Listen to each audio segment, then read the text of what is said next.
Это электрический 3D очаг для встройки, длиной примерно 60 сантиметров. Вот эта вот коробочка, корпус, прячется в тело портала, камина, какой-то конструкции. А на виду остается только верхушка, дрова с горящим пламенем.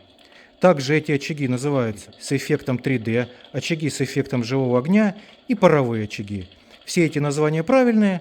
Эффект огня здесь основан на испарении водички. Внутри устанавливается емкость с водой, примерно литр 300 миллилитров. Этого хватает часов на 8. Эта вода испаряется таким вот жирным паром и красиво подсвечивается специальными лампами.